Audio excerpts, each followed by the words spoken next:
Alright, what's up everybody? We are on page 4 of the Dino-Sorcerors, and this is a rough. You can see that it is, in fact, very rough. There's not complete art here. I do have my my lettering in, and this is where I usually input my lettering. I put the lettering in after the rough, so I make sure that I have the sizing right on the art. And I don't go too far on the art. I mean, a rough is a rough. This one I'm actually regretting the art on, so let's fix it real quick. And I'll show you why I'm regretting it. When you have one of these panels like this, I want it to be...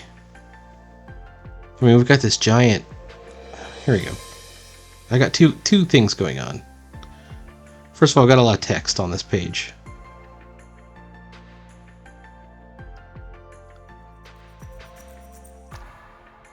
So what we're essentially left with is this is the real panel. I mean, when you count the text out. So if we were to divide that into 3, this egg should be on one of the 1/3 marks. This is a halfway version of the rule of 3. The rule of 3 actually says you need to divide it in 3 both ways. But this panel is so narrow that we're probably right there. So we've moved the egg up into that area. Now, did we do it here? Let's take a look. And the answer is no in both cases. I've got the faces of our heroes and the egg not quite in a good place. So I'm going to go ahead and move the egg up a little bit. And I'm going to go ahead and move our heroes down just a little bit.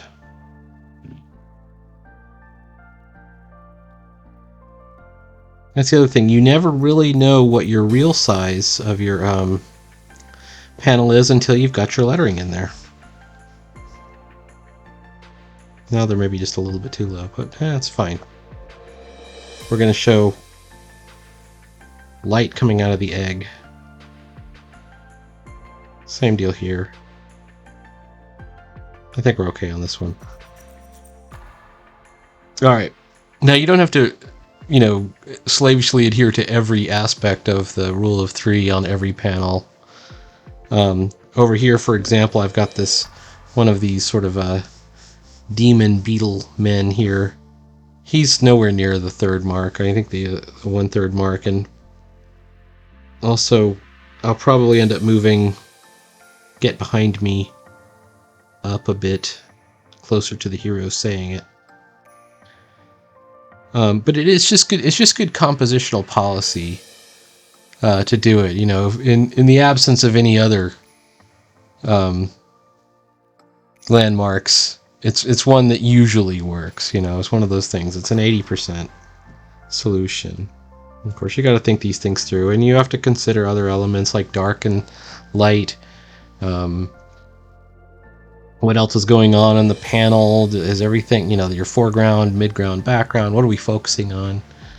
Etc. Is there a background? This page actually does not have much in the way of an establishing shot. However, I don't know if you guys remember my personal rule is every 1.5 pages, and so I've got two establishing shots on this page.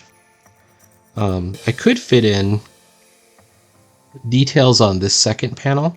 There's enough room here in the middle so that I could make that almost like an establishing shot. I could fit in some over here, but I probably won't on this one panel. I could even fit in some minor details on this page right here. But I think we're okay. I mean, we're good to go. So let's go ahead and get started. I'm going to add a layer here. I'm going to rename ink. There we go. Grab our ink pen.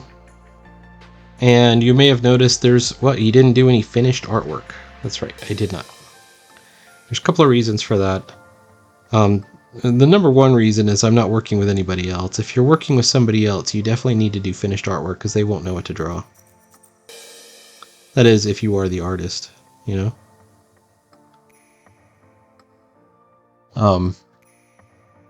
If you're just going to hand this over to an inker, they may not know what you were going for. And you can see examples where that's gone wrong. and they can be a bit embarrassing. Oh, you know what I should do? Let me do the frames first. Let's fix that. One somewhat famous example is Gabe El Taib, who is he's a colorist normally, but he's also an artist. And he was working on the Ice, I think one of the Rippaverse comics.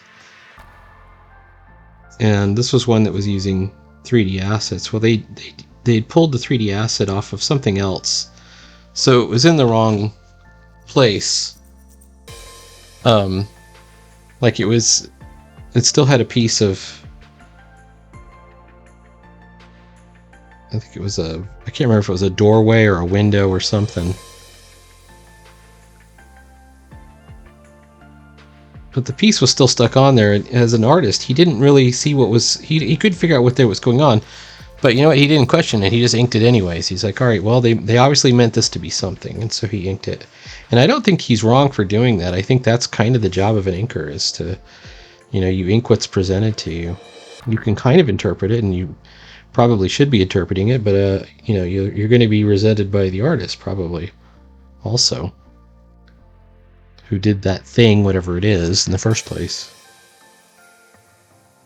The inker has a lot of power over the presentation of the artwork, and in fact, by the time your artwork is completed, your page is done, there's no pencil left. You are completely obliterated as an artist, but once the inker is done, which is why I recommend that artists always ink their own work.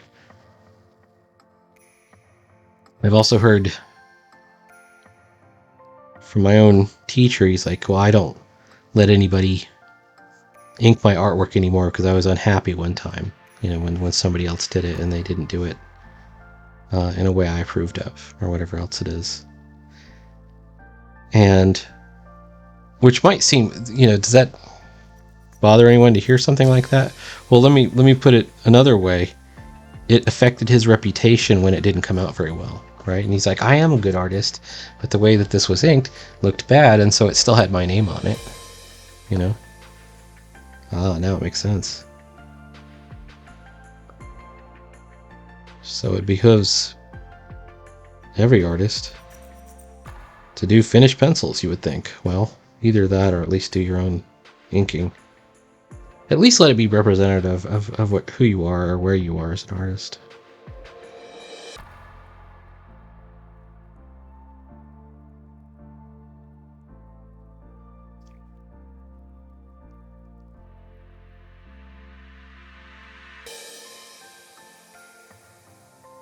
That's what I think, anyway.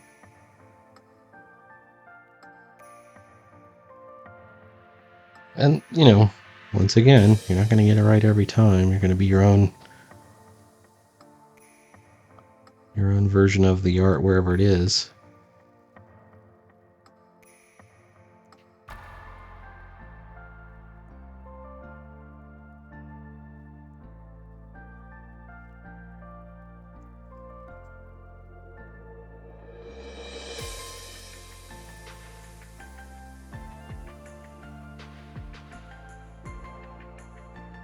So here's my aliens, these beetle guys.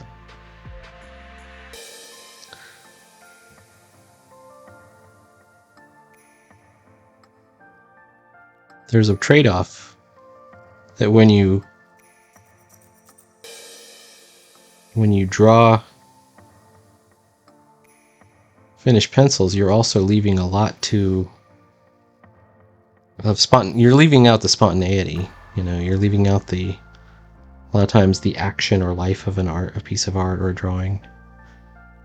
It gets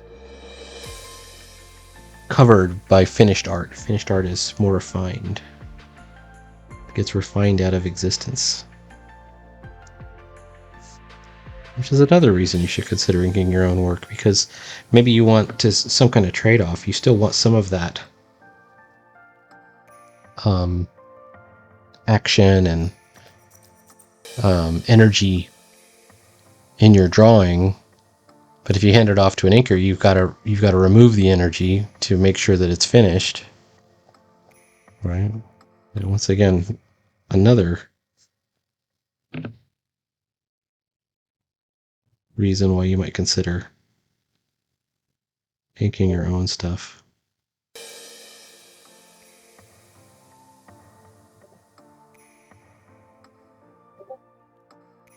Those are a bunch of messages from the Discord for the comic that this is going to go to. I have to go check in there in a second and see what they're talking about.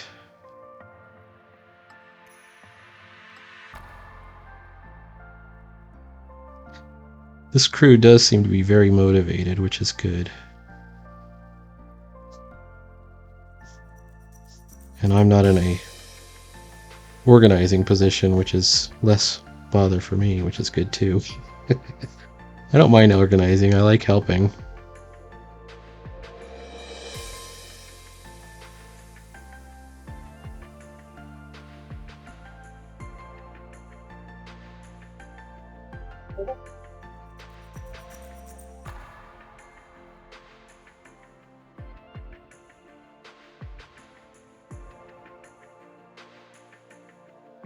All the beetle men have 4 arms. The top 2 arms are pinchers. And then their lower 2 arms are manipulators that they have guns. Lets them have guns, like this gun right here.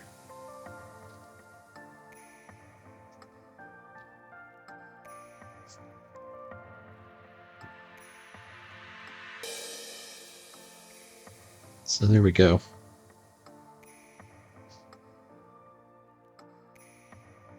And if we're looking at the previous page, what's just happened is Salenrio just bashed one of these guys with his sword, maybe knocking him out. So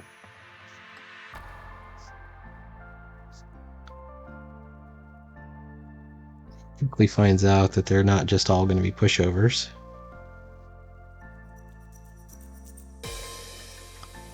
And they attack.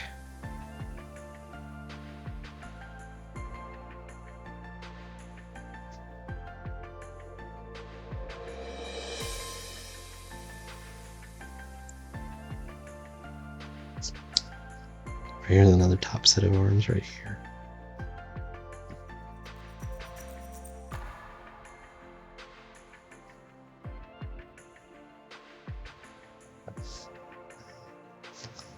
This arm might be wrong because this is... No, it's okay. I think this one's okay.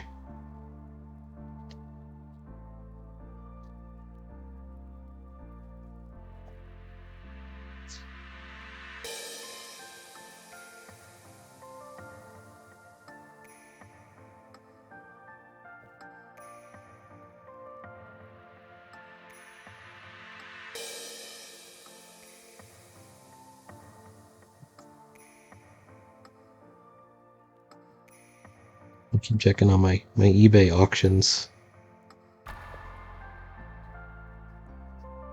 which have been doing really good.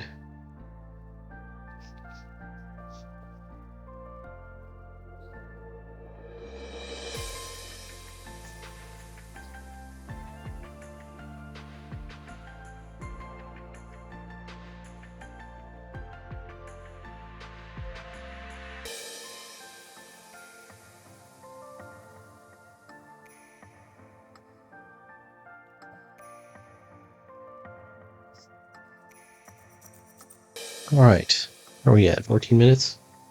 14 minutes, we got nearly an entire panel.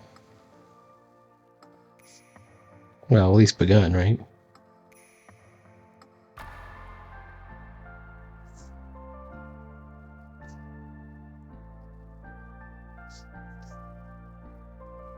Oh, what's missing is the antenna.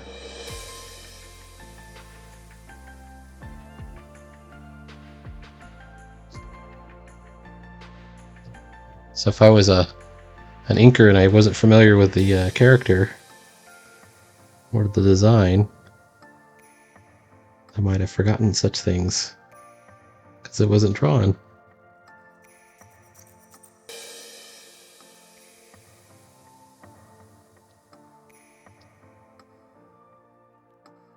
I don't think it should be right there. I think it should be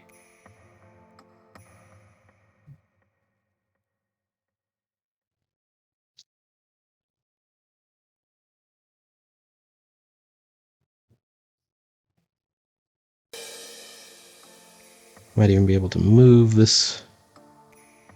Might even have to redraw it, but I think that's okay right there. I think if I do this way, I can just redraw the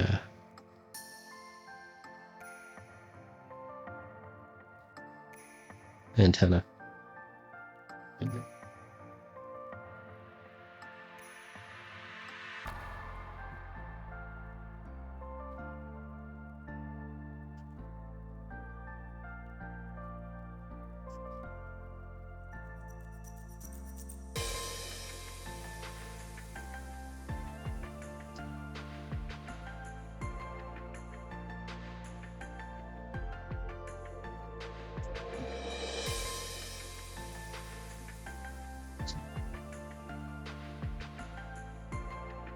Let's take a look. Oh, there's two of them, anyways. And remember, we're going to do tones, and we're going to do colors. We've got a number of other steps that we can do to finish this. Plus hatching and more texturing.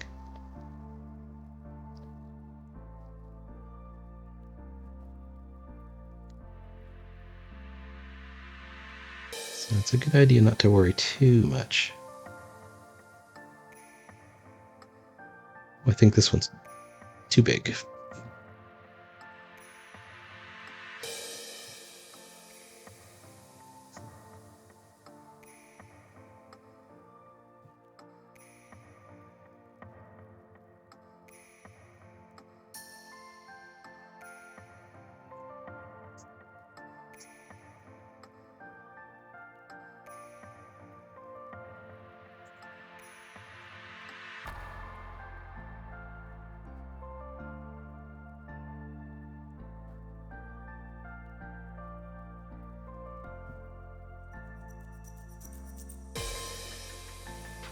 Where does this other claw go? Alright, if we can figure out where the other claw goes, we'll end the video. There's the elbow.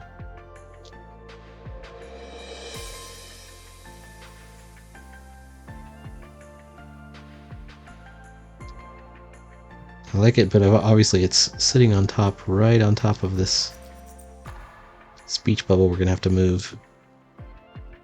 Thought we already killed these scum. I think we can probably put that right there. Or even right here.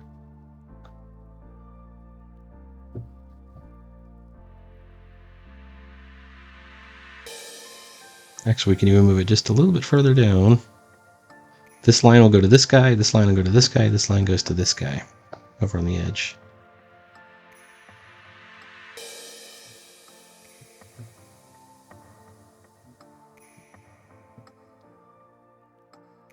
Other options is to resize the artwork,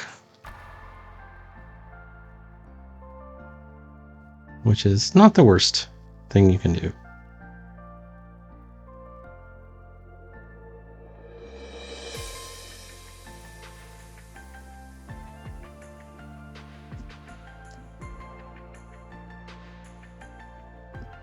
But it's also not the funnest.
All right. I think that's it for right now. I got to still finish this character over here and draw the rest of the page. All right. Please like, follow, and subscribe, and I will see you tomorrow.